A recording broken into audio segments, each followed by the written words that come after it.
अब हम शुरू करेंगे केस स्टडी के प्रकार के बारे में।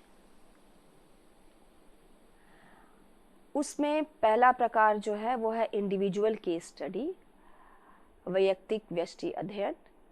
इसमें केस स्टडी, एक उदाहरण जो मैंने किया है एक डाउन सिंड्रोम बच्चे का है, जिसकी डाउन सिंड्रोम एक ऐसी स्थिति है जिसमें कि बच्चे की बौद्धिक क्षमता कम होती है, परंतु फिर भी डाउन सिंड्रोम बहुत बालक ऐसे हैं जो कि आगे चल के आत्मनिर्भर हुए हैं और उन्होंने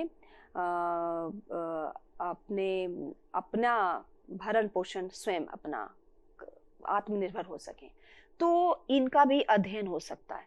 इंडिविजुअल केस स्टडी ये एक उदाहरण है, उदाहरण और भी कई हो सकते हैं।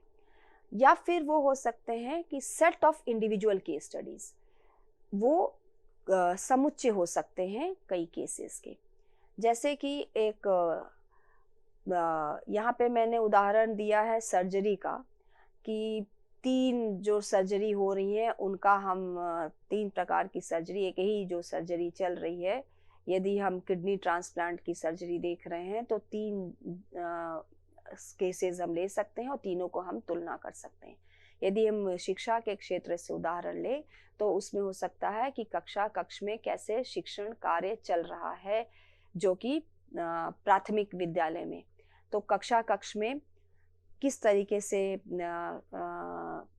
गतिविधियां चल रही हैं, किस तरीके से बच्चे उसमें रुचि ले रहे हैं, प्रश्न पूछ रहे हैं, उत्तर दे रहे हैं, ये सारी चीज़ें यदि हम अध्ययन करना चाहें, शिक्षक कितना उनको उदाहरण दे रहा है, कितना व्याख्या कर पा रहा है, कितना वो उनको टीचिंग लर्निंग एड के माध्यम से सिखाने का प्रयास कर रहा है, या फिर और खेल विधि से उन्हें सिखा रहा है, वो तो कक्षा की जो गतिविधियां हैं वो हम लोग देख सकते हैं। और एक नहीं, कई कक्षाओं में जो गतिविधियां चल रही हैं वो हम देख सकते हैं और उनकी तुलना कर सकते हैं। कम्युनिटी स्टडीज यानी समुदाय का भी अध्ययन, एक समुदाय को व्यष्टि के रूप में लिया जा सकता है। वो समुदाय परिवार हो सकते हैं या फिर कोई आदिवासी हो सकते हैं, आदिवासी समूह हो सकते हैं। वो आदिवासी समूह छत्तीसगढ़ के भी हो सकते हैं, या फिर पश्चिम बंगाल के भी हो सकते हैं, या नागालैंड के भी हो सकते हैं। तो जब हम कम्युनिटी का अध्ययन करते हैं तो ये हम उस कम्युनिटी को पहले हम पहचान लेते हैं कि हमारी कम्युनिटी यही होगी, इसी आदिवासी समूह को हमको अध्ययन करना है, या इस परिवार को। वो परिवार ऐसा हो सकता है, एक ऐसा परिवार जिसमें कि पिता नहीं है और केवल माँ है और उनके बच्चे हैं, और वो सम्मिलित परिवार है, बच्चों के दादा दादी भी हैं।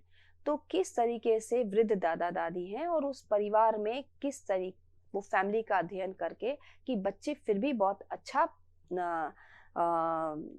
प्रदर्शन कर रहे हैं हर क्षेत्र में, तो उस फैमिली का भी अध्ययन किया जा सकता है, परिवार का अध्ययन किया जा सकता है। तो वो हम कम्युनिटी स्टडीज के अंतर्गत ये आता है। कुछ सोशल ग्रुप स्टडीज भी हो सकती हैं, सामाजिक जो संस्थाएं हैं वो भी हो सकती हैं, या फिर सामाजिक संगठन भी हो सकते हैं जिनका हम अध्ययन कर सकते हैं। और हम कहीं कहीं अध्ययन करते हैं किसी घटना की, लोगों की भूमिकाएं की, या आपस में व्यक्तियों के बीच में जो संबंध हैं उनका भी अध्ययन केस के रूप में कर सकते हैं। घटना हो सकती है कि जैसे कि हमारे विश्वविद्यालय में छात्र आंदोलन, ये घटना हो सकती है, तो ये छात्र आंदोलन का पूरा गहनता पूर्वक अध्ययन किया जा सकता है कि ये इसका कारण क्या है, कैसे ये विद्यार्थी आंदोलन में क्यों आए, और इसके विभिन्न कारक क्या है, कौन कौन विद्यार्थी आए और कौन इससे अलग रहे, ये सारी बातें हम कर सकते हैं। इवेंट के रूप में हमारे कार्यक्रम भी कुछ चलाए जाते हैं, जैसे कि इवेंट है, जैसे स्पोर्ट्स इवेंट, हमारे देश में राष्ट्रीय खेल आयोजन होता रहता है, तो वो भी एक इवेंट है। यदि एक क्रिकेट मैच है विद्यालय में तो वो भी एक इवेंट हो सकता है। और यदि हम देखें, हम जब हमारा देश चुनने जाता है अपने नेता को, जो वोट डालने जाता है, तो वो भी एक इवेंट हो सकता है। तो इवेंट बहुत तरीके के हो सकते हैं। वो आप जिस विषय क्षेत्र के हैं उस क्षेत्र के अनुसार अपना इवेंट का चयन कर सकते हैं। तो इसमें भूमिका, यदि हम भूमिका देखना चाहते हैं तो हम माता की भूमिका कौन देख सकते हैं परिवार में क्या होती है, बच्चों के लालन पालन और उनके शिक्षा में। हम भूमिका एक प्राध्यापक की देख सकते हैं कि उसके अपने विद्यालय में उसकी क्या भूमिका है, शिक्षकों को और विद्यार्थियों को प्रेरित करने में, विद्यालय को आगे ले जाने में, विद्यार्थी के प्रबंधन को सुचारू रूप से करने में, सारी व्यवस्था करने में एक क्या भूमिका रही है। तो इस तरीके से इन भूमिकाओं का भी, जिसका हम चयन करना चाहते हैं, हमारा जो अध्ययन का विषय वस्तु, हम भूमिकाओं का भी अध्ययन कर सकते हैं। या फिर हम संबंधों का अध्ययन कर सकते हैं। वो विभिन्न प्रकार के संबंध हो सकते हैं, शिक्षण और शिक्षक और विद्यार्थी के संबंध, विद्यार्थियों का आपस में संबंध, इसी तरीके से प्रशासन और जो प्रशासन में जो लोग लगे हुए हैं उनका और उनके कर्मचारियों के बीच में संबंध। इस तरीके से हम कम्युनिटी में भी संबंध देख सकते हैं कि समुदाय में विभिन्न तरीके के लोग हैं, अलग अलग हैं, पुरुष हैं, महिलाएं हैं, बच्चे हैं और विभिन्न आर्थिक स्थिति वाले लोग हैं, उनमें आपस में कैसा संबंध है, इसका भी अध्ययन किया जा सकता है। जब हम उद्देश्य के आधार पर देखें तो हम केस स्टडी को 3 प्रकार के हम देख सकते हैं। एक तो डिस्क्रिप्टिव वर्णनात्मक केस स्टडी, एक्सप्लेनेटरी व्याख्यात्मक केस स्टडी और एक्सप्लोरेटरी यानी खोजपूर्ण केस स्टडी। तो इस केस जो डिस्क्रिप्टिव केस स्टडी है, ये वर्णनात्मक केस स्टडी में हम ऐसा प्रस्तुत करते हैं जिससे उसका पूरा गहराई से अध्ययन करके और उसका विस्तृत वर्णन प्रस्तुत करते हैं, जिससे उस केस के बारे में स्पष्ट सभी को समझ में आ जाए, जो पाठक हैं उन्हें भी समझ में आ जाए और जो अन्य रिसर्चर्स हैं, अध्ययनवेत्ता है, उन्हें भी स्पष्ट हो जाए। तो इस केस स्टडी में हम लोग जब किसी विशेष व्यक्ति का अध्ययन करते हैं केस के रूप में, तो उसका पूर्णतः गहराई से अध्ययन करते हुए उसके मनोवैज्ञानिक पक्ष को, सामाजिक पक्ष को, उसके पारिवारिक पक्ष को, उसके शिक्षा को, उसके रुचियों को, उसके कठिनाइयों को, उसकी जो योगदान है समाज में और अन्य जगहों पर, उसका पूरा संपूर्ण में हम उसका अध्ययन करते हैं और उसका वर्णन करते हैं। कभी कभी हम किसी प्रोग्राम का वर्णन करते हैं कि ये प्रोग्राम कैसा है, क्या है, कैसे लागू किया जा रहा है, इस तरीके से।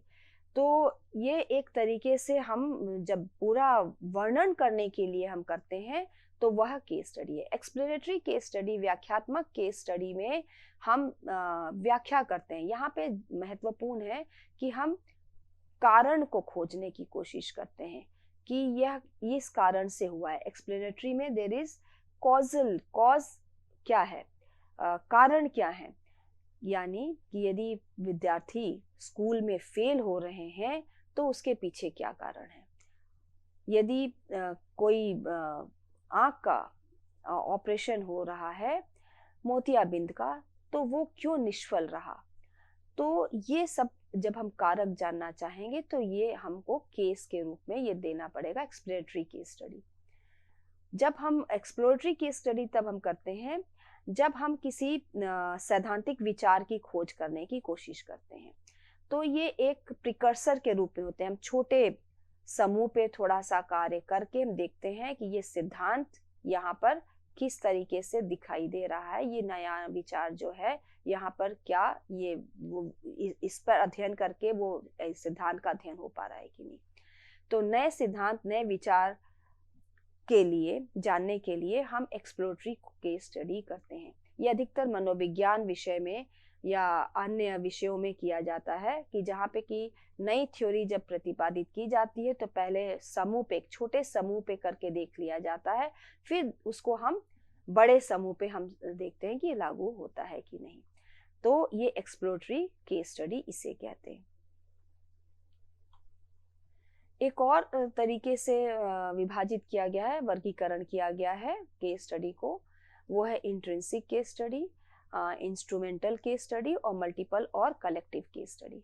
इंट्रिंसिक केस स्टडी आंतरिक व्यष्टि अध्ययन है, जिसमें कि बहुत पहले भी इसमें चर्चा हो चुकी है, बहुत ही अनूठा अनोखा कोई केस हो तो, या फिर असामान्य हो तो, जो किसी तरीके से एकदम भिन्न है सामान्य से, ऐसे केस का हम अध्ययन करते हैं।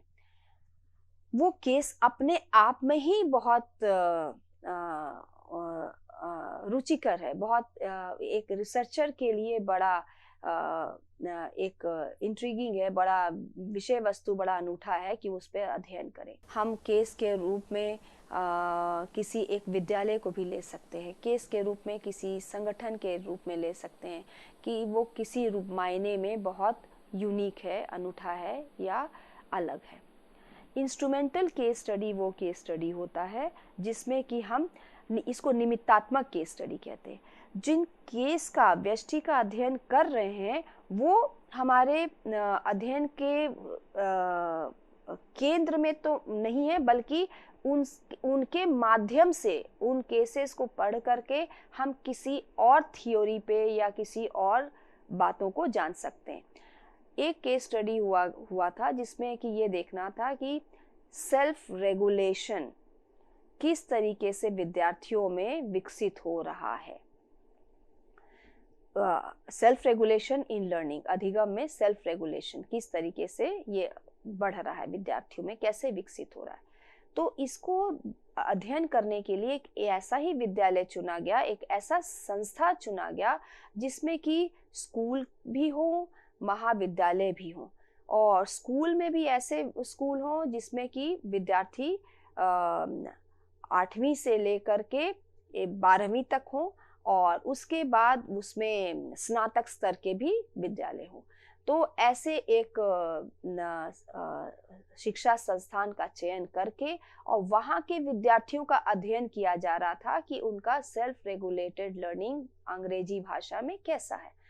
तो इसके लिए कक्षा 8वीं, 9वीं और 11वीं और ग्रेजुएशन स्नातक के प्रथम वर्ष और स्नातक के द्वितीय वर्ष के विद्यार्थियों को लिया गया। लेकिन वो विद्यार्थी अपने आप में हमारे विषय वस्तु का अध्ययन के विषय वस्तु नहीं थे, बल्कि उनमें किस तरीके से परिवर्तन आ रहा है समय के साथ और कक्षा के उत्तरोत्तर बढ़ने के साथ, किस तरीके से उनके सेल्फ रेगुलेटेड लर्निंग में अंतर आ रहा है, ये अध्ययन का विषय वस्तु था। तो इस तरीके से यह इंस्ट्रूमेंटल केस स्टडी है, निमित्तात्मक है। यहाँ केसेस जो है निमित्त है, माध्यम है किसी अन्य थियरी को और या फिर अन्य किसी आइडिया को या अन्य माध्यम है समझने के लिए। और मल्टीपल और कलेक्टिव केस स्टडी जो है, इसमें बहुत सारे केसेस को हम ले सकते हैं, 2-3 केसेस को ले सकते हैं, 3-4 केसेस को ले सकते हैं, जिसमें कि हम एक केस का दूसरे केस से तुलना कर सके। जैसे कि हम प्राइवेट विद्यालय भी ले सकते हैं और एक गवर्नमेंट विद्यालय ले सकते हैं और दोनों में हम तुलना कर सकते हैं। हम कभी कभी मल्टीपल केसेस तुलना करने के लिए नहीं ले सकते, बल्कि ये देखने के लिए कि वहाँ क्या है। जैसे कि बहुत सारे हमारे लेबरर्स हैं, माइग्रेंट लेबरर्स, जो अपने घर को छोड़ करके, मजदूर अपना गांव छोड़ करके जहाँ वो रहते हैं, अपने निवास स्थान से हट करके वो आते हैं जहाँ पर कि कोई माइंस में काम चल रहा है, खनन का काम चल रहा है या कहीं निर्माण का कार्य चल रहा है। तो उनके साथ माता पिता के साथ बच्चे भी आ रहे हैं। तो उन बच्चों की क्या शिक्षा की व्यवस्था है। तो ऐसे में जो एक केस किया गया था कि उड़ीसा में जो माइंस हैं जहाँ खनन हो रहा है, तो वहाँ पर कई 2-3 साइट्स चुनी गई जहाँ पे कि मजदूर लगे हुए हैं और वहाँ पे बच्चे किस तरीके से अध्ययन कर पा रहे हैं या नहीं कर पा रहे हैं और उनकी गुणवत्तापूर्ण शिक्षा हो रही है कि नहीं। तो इस तरीके से वो खनन क्षेत्र में जो कार्यरत जो मजदूर है, जहाँ जहाँ वो थे वैसी 2-3 लोकेशंस या साइट्स को ऐसी को चुना गया और उन 2-3 साइट्स में कार्य किया गया और देखा गया कि उसमें क्या समानताएं हैं।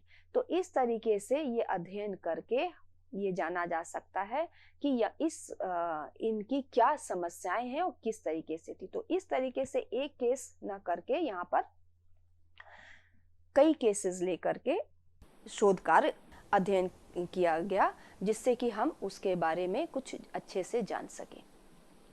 और कभी कभी केस को हम 2-3 केसेस को लेते हैं कि तुलना भी कर सकते हैं आपस में उन दोनों तीनों केसेस की। तो ये केस स्टडीज़ के विभिन्न प्रकार हुए। आज किस किस तरीके से हम इनको अलग अलग श्रेणियों में बांटते हैं, ये उद्देश्यों पे हो सकता है, केस यूनिक है, अनूठा है, या किस तरीके से वर्णनात्मक है कि व्याख्यात्मक है, या वो एक्सप्लोरेटरी है, खोजात्मक है, इस तरीके से। धन्यवाद।